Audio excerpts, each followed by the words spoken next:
శ్రీమాత్రే నమ. జయ గురు దత్తాత్రేయ నమ.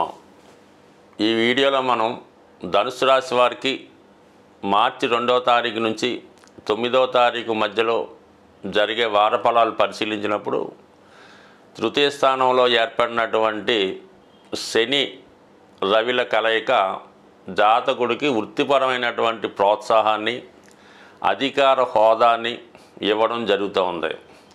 ఎవరైతే ప్రభుత్వ రంగ సంస్థల్లో ఉద్యోగం కొరకు కానీ నామినేటెడ్ పోస్టుకు కానీ ప్రయత్నం చేస్తూ ఉంటే వారి యొక్క ప్రయత్నం నెరవేరే అవకాశం ఉన్నది.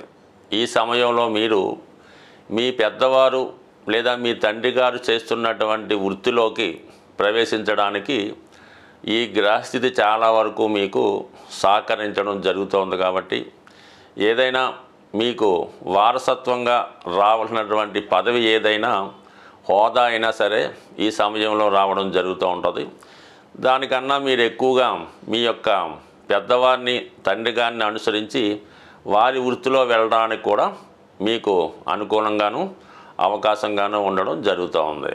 ఇక మరి చతుర్థ స్థానంలో ఏర్పడినటువంటి శుక్రుడు, షష్ఠ లాభాధిపతిగా శుక్రుడు చతుర్థ స్థానంలో వక్ర గమనంలో ఉండడం, అలాగే బుధుడితో కలిసి ఉండడం వల్ల ఉన్నత విద్యలో ప్రవేశం కొరకు ప్రయత్నిస్తున్న వారికి, రీసెర్చ్ ఓరియంటెడ్గా ఉన్నవారికి వారి పరిశోధన నెరవేరే అవకాశం ఉంది. ముఖ్యంగా ఈ సమయంలో మీరు ఒక స్థిరాస్తి లాంటిది కొనడం కానీ దాని మీద ఇన్వెస్ట్ చేయడం కానీ జరిగే అవకాశం ఉన్నది. ఇక్కడ మీ యొక్క ఆల్రెడీ ఉన్నటువంటి మీ యొక్క స్థిరాస్తిని లేదా ఇంటిని చాలా అత్యాధునిక సౌకర్యాలతో ఇంప్రూవ్మెంట్ చేయడం కానీ లేదంటే ఒక వాహనం కొనుక్కోవడం కానీ మొత్తం మీద లగ్జరీ ఖర్చులు ఎక్కువగా జరిగే అవకాశం ఉన్నది. దానికి తగు ధనం కూడా ఏదో ఒక ఆర్థిక సంస్థ ద్వారానో లేదా మీ కుటుంబంలో ఉన్నటువంటి మీ యొక్క కుటుంబ సభ్యుల సహకారంతో దాన్ని పూర్తి చేయడం జరుగుతూ ఉంటుంది. అంటే ఏదైనా హ్యాపీగా ఆనందంగా ఉండడానికి ఈ 4వ స్థానం మీకు సహకరిస్తుంది. అక్కడ రాహు కూడా ఉండడం వల్ల చాలా వరకు ఇంకా ఎక్కువ ఫారెన్ డెకరేషన్ లాగా నెరవేర్చడం, ఇంట్లోనే ఒక బార్ అండ్ రెస్టారెంట్ పెట్టుకోవడం కానీ ఒక హోమ్ థియేటర్ పెట్టుకోవడం కానీ జరుగుతూ ఉంటుంది. ఇంకా కుజుడు ప్రస్తుతం 7వ స్థానంలో రుజుమార్గంలో ప్రయాణించడం జరుగుతూ ఉంది. ఆ కారణం వల్ల వివాహ ప్రయత్నాలు చేస్తున్న వారు ఒక నిర్ణయానికి రాలేకపోతుంటారు. వచ్చిన ప్రతి సంబంధం ఏదో విధంగా తప్పిపోవడం జరుగుతూ ఉంటుంది.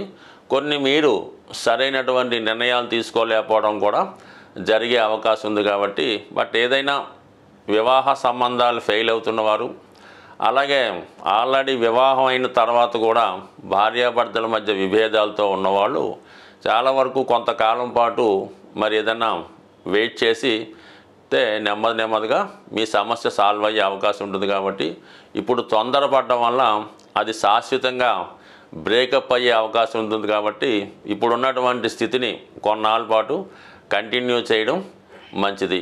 అలాగే గురువు 6వ స్థానంలో ఉండడం వల్ల ఆర్థిక పరంగా బాగున్నప్పుడు కూడా కొద్దిపాటి అనారోగ్య సమస్యలు అలాగే కోర్టుపరమైన ఇబ్బందులు వచ్చే అవకాశం ఉంటుంది. కాబట్టి ఏదైనా చాలా వరకు ఈ రాశి వారికి విజయావకాశాలు ఎక్కువగా ఉన్నప్పుడు కూడా కొన్ని మీరు అనుకున్నట్టు జరగకపోవచ్చు. కాబట్టి ఏదైనా జటిలమైన సమస్య, వివాహ సమస్యని కొంతకాలం పాటు వాయిదా వేసుకుంటే దానికి అదే మే 15 తర్వాత సెటిల్ అయ్యే అవకాశం ఉంటుంది. కాబట్టి అప్పటిదాకా వెయిట్ చేయడం మంచిది.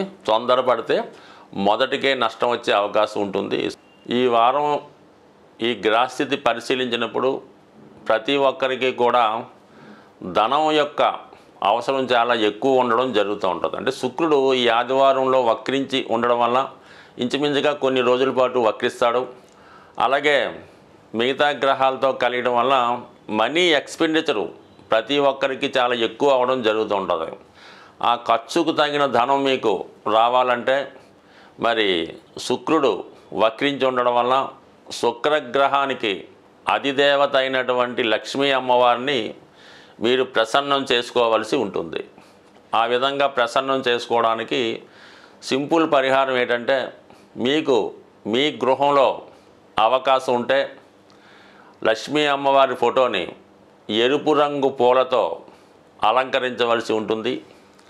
అలాగే అమ్మవారికి దానిమ్మ పండు అంటే ఎప్పుడు కూడా ఒకే ఒక పండు నైవేద్యంగా కాకుండా కనీసం ఒక 4 లేదంటే ఒక 6 దానిమ్మ పళ్ళు నైవేద్యంగా పెట్టి అమ్మవారికి విధి విధానంగా కనకదార స్తోత్రమో లక్ష్మీ స్తోత్రమో పారాయణ చేస్తూ ఆ ప్రసాదాన్ని 6 ముత్తైదువులకి పంచడం వల్ల లక్ష్మీ అనుగ్రహం కలిగే అవకాశం ఉన్నది. దీనితో పాటుగా మరి ఇంట్లో అవకాశం లేనివారు ఏదైనా అమ్మవారి దేవాలయంలో అమ్మవారికి ఈ దానిమ్మ పళ్ళు నైవేద్యంగా సమర్పించడం వల్ల కూడా మీ యొక్క ఆర్థికపరమైనటువంటి సమస్య నుంచి బయటపడే అవకాశం ఉంది. చాలా వరకు ఈ మనీ రొటేషన్ పెరగాలన్నా చాలా వరకు శుక్రవారం రోజు ఏ విధంగా కూడా ఆర్థికపరమైనటువంటి లావాదేవీలు చేయకుండా ఉండడం మంచిది. ముఖ్యంగా ఎంత అవసరమైనా సరే శుక్రవారం రోజు ఈ బంగారాన్ని తాకట్టు పెట్టడం కానీ లేదంటే ధనాన్ని ఎవరికైనా అప్పుగా ఇవ్వడం కానీ ఖర్చు పెట్టడం కానీ చేయకుండా ఆ ఒక్కరోజు నియమంగా పాటించవలసి ఉంటుంది. అలాగని ఫోన్పేలు గూగుల్ పేలు వాడకుండా అంటే మీకు ఎంతైతే బ్యాలెన్స్ గురువారం నైట్ ఉంటుందో అదే బ్యాలెన్సు శనివారం ఉదయం దాకా మెయింటైన్ చేయగలిగితే కంపల్సరిగా కొద్ది వారాల్లోనే మీ యొక్క ఆర్థికపరమైనటువంటి సమస్య పరిష్కారం అవుతుంది. ఈ చిన్న ప్రయత్నం చెప్పడానికి సులువు కానీ చేయడానికి కష్టంగా ఉంటుంది. ఒక్కసారి ఒక 6 వారాలు ప్రయత్నించేయండి. మీలోనే మీకు తెలియకుండా ఒక గొప్ప ధనపరమైన అవకాశాలు రావడం జరుగుతుంది. అలాగే వేరొక పరమైన సమస్య కూడా చాలా వరకు ఈ ధనం గురించి ఈ ధనం నిల్వ గురించి రావడం జరుగుతూ ఉంటుంది. ఎక్కువగా ఈ ఆంజనేయ స్వామి వారికి మంగళవారం రోజు సింధూరంతో పూజించవలసి ఉంటుంది. సో లేదు మనం ఏ టెంపుల్ పక్కన పెట్టుకుంటే మీరు ఏదైనా ఒక కాపరు రాగితో తయారు చేసినటువంటి ఆంజనేయ స్వామి యొక్క విగ్రహాన్ని తీసుకోవడం మంచిది. లేదంటే ఒక కాయిన్ మీద హనుమాన్ బొమ్మ ఉన్నవి మార్కెట్లో దొరుకుతుంటాయి. అదైనా మీరు ఒక రాగి పళ్ళెంలో ఆ ఆంజనేయ స్వామి రాగి విగ్రహాన్ని ఉంచి సింధూరంతో ఆంజనేయ స్వామిని మీరు పూజించవచ్చు. ఆ 108 నామాలతో చక్కగా మీరే పూజించి మొత్తం సింధూరం అంతా కూడా స్వామి మీద మూయబడి ఉండాలన్నమాట. అంటే పూర్తిగా సింధూరంలో స్వామివారి యొక్క విగ్రహం మునిగిపోవలసి ఉంటుంది. అప్పుడు మీరు దాన్ని ఎవరు టచ్ చేయని ప్రదేశంలో పెట్టి ఏదైనా బయటికి వెళ్ళినప్పుడు మాత్రం ఆ సింధూరాన్ని మీరు తిలకంగా ధరించి వెళ్ళవలసి ఉంటుంది. దానివల్ల కూడా మీకు నిత్యం మీ గృహంలో ధైర్యంతో కూడినటువంటి సంపద వచ్చే అవకాశం ఉంటుంది. అలాగే ఇదే రెమెడీ మీరు మన విఘ్నేశ్వరుడు కూడా బ్రహ్మాండంగా చేయొచ్చు. విఘ్నేశ్వరుడిని కూడా సింధూరంతో అష్టోత్తరంతో పూజ చేయడం వల్ల కూడా మీకు కేవలం ఈ రెమెడీ పనిచేసే అవకాశం ఉంది. దీంట్లో ఎక్కువగా ఉపయోగించవలసింది స్వచ్ఛమైనటువంటి సింధూరం, కల్తీ లేని సింధూరం. అలాగే కాపర్ ప్లేట్లో కాపర్తో చేసినటువంటి ఆంజనేయ స్వామి విగ్రహం కానీ లేదంటే విఘ్నేశ్వరుడు యొక్క విగ్రహం కానీ ఉండవలసి ఉంటుంది.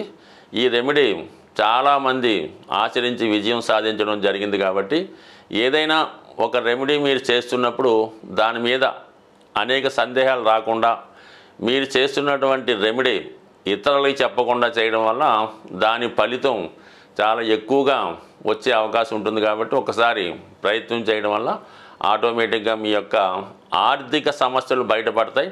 దానికన్నా ముందు ఆర్థిక సమస్యను ఎదుర్కొనే ధైర్యం రావడం జరుగుతూ ఉంటుంది. అందుకే ధైర్య సాహసే లక్ష్మి అన్నారు. కాబట్టి మరి ధైర్యంతో ఏ పని చేసినా మీకు ఆ కార్యం సిద్ధిస్తుంది. స్వస్తి.